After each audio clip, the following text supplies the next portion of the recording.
এখনো বিপদমুক্ত নয় গৌড়বঙ্গ বিশ্ববিদ্যালয়ের ছুরিকাহত ছাত্রী ও প্রাক্তন ছাত্র অলোক মণ্ডল। দুইজনই মালদা মেডিকেলে ক্রিটিক্যাল কেয়ার ইউনিটে ভর্তি। অতিরিক্ত রক্তক্ষরণের জন্য দুইজনের শারীরিক পরিস্থিতি অনেকটাই সংকটজনক। মালদা মেডিকেল কলেজের শল্য চিকিৎসক গণেশ চন্দ্র গায়েনের নেতৃত্বে চিকিৎসকদের টিম এই দুজনের চিকিৎসা করছেন।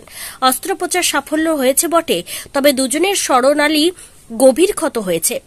অন্যদিকে এই ঘটনার পর থেকে গৌড়বঙ্গ বিশ্ববিদ্যালয়ের নিরাপত্তা ব্যবস্থা জোরদার করা হয়েছে। সচিত্র পরিচয়পত্র ছাড়া কাউকে বিশ্ববিদ্যালয় ক্যাম্পাসে ঢুকতে দেওয়া হচ্ছে না।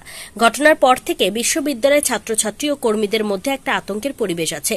সেই পরিবেশ কাটিয়ে উঠতে চায়। নিরাপত্তার জন্য সমস্ত রকম ব্যবস্থা গ্রহণ করা হচ্ছে, জানিয়েছেন গৌড়বঙ্গ বিশ্ববিদ্যালয়ের রেজিস্ট্রার বিশ্বজিৎ দাস। দেখেন, এইসব বিপদ যখন তখন যেখানে সেখানেই ঘটতে পারে, সুতরাং এটা সেভাবেই নিতে হবে। আর প্রথমত যেটা হচ্ছে সেটা এই ক্যাম্পাসের মধ্যে এই ঘটনাটা যেহেতু প্রথম, সুতরাং এটার জন্য আমাদের একটু তো ওই শিউরে ওঠার মতো ব্যাপারটা একটু আছে, কিন্তু এখানে ভয়ের কিছু নেই। কারণ এইসব ঘটনা যখন তখন যেসব জায়গাতে যেসব মুহূর্তেই ঘটতে পারে। আর তার থেকে বড় কথা, যেহেতু এখানে ব্যাংক আছে, বাইরের মানুষও আসে বিভিন্ন নিজেদের কাজে, ব্যক্তিগত কাজে, এবার বিভিন্ন ইয়ের জন্য। এবার কি কারণে কি হচ্ছে, কে কি মোটিভ নিয়ে ঢুকছে সেটা তো বলা যায় না। সুতরাং তাতে তার কি মোটিভেশন ছিল সেটা তারাও বুঝতে পারেনি। সব থেকে বড় কথা, সে হচ্ছে এখানকার এক্স স্টুডেন্ট, সুতরাং সেভাবে তো বলা যাচ্ছে না, তাকে বারণও করা যাচ্ছিল না, ঢুকতে বারণও করা যাচ্ছিল না। এমনি আমাদের সব কিছুই ঠিকঠাক আছে। আমাদের নিরাপত্তা ব্যবস্থাটা আরেকটু যদি ভালো করা হয় তাহলে আমরা খুব খুশি হব। বাস এতটুকুই, আর কিছু হবে নতুন করে কিছু ব্যবস্থা নয়। ইউনিভার্সিটি সিকিউরিটি সিস্টেম ছিল, দীর্ঘদিন ধরে আছে।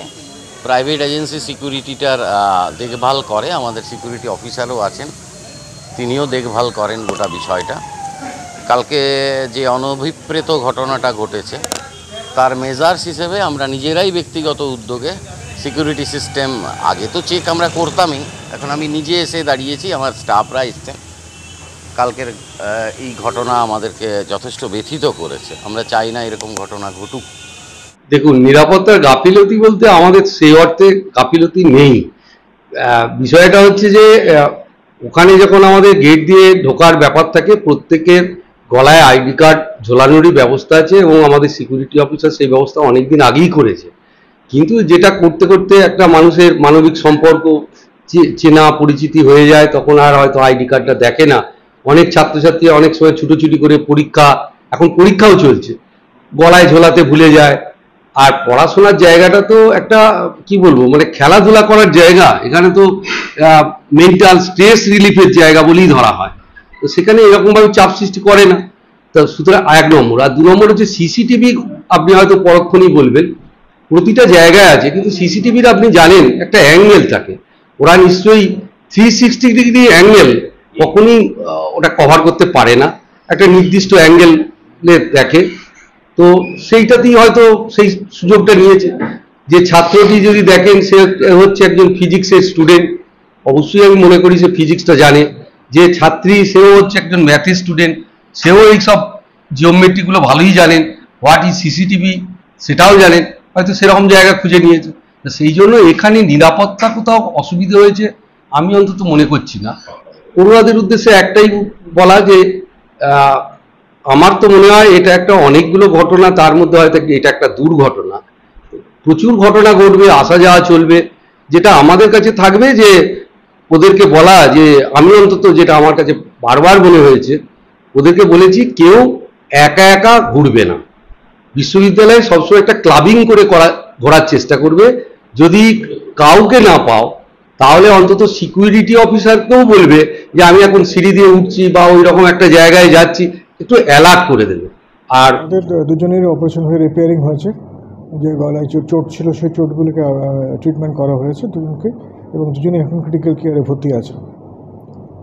আমাদের ইএনটি ডিপার্টমেন্ট, সার্জারি ডিপার্টমেন্টের যৌথ টিম বানিয়ে আমরা এনএসএসের সবাই মিলে টিম বানিয়ে বিশেষ করে এটা একটা অপারেশন করা হয়েছে। অপারেশন করে রিপেয়ার করে এখন ওনারা গতকাল থেকেই ক্রিটিক্যাল কেয়ারে ভর্তি আছেন, এখন অবজারভেশনের মধ্যে আছেন, ক্রিটিক্যাল কেয়ারে আছেন, মনিটরিং চলছে, ডাক্তার দেখছেন। কতজনের টিম তৈরি করেছেন, কতজন চিকিৎসক এই অপারেশনটা করেছেন? এখনও তো 6-7 জন টিমে ছিলেন, বানানো হয়েছিল আমাদের সার্জারি এবং ইএনটি ডিপার্টমেন্ট তিনটে অ্যানেস্থেসিয়া সবাই মিলে টিম বানিয়েছিলাম আমরা একটা।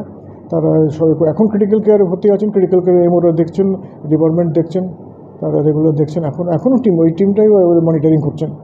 কতটা ক্ষত হচ্ছিল শরীরে? না, ক্ষতটা ছিল, দুজনেরই ক্ষত ছিল এবং এই ক্ষতগুলো রিপেয়ার করা হয়েছে। অনেকটাই ক্ষত ছিল গলায়, রিপেয়ারিং হয়েছে এবং রিপেয়ারিংয়ের পর এখন ওখানে রাখা আছে।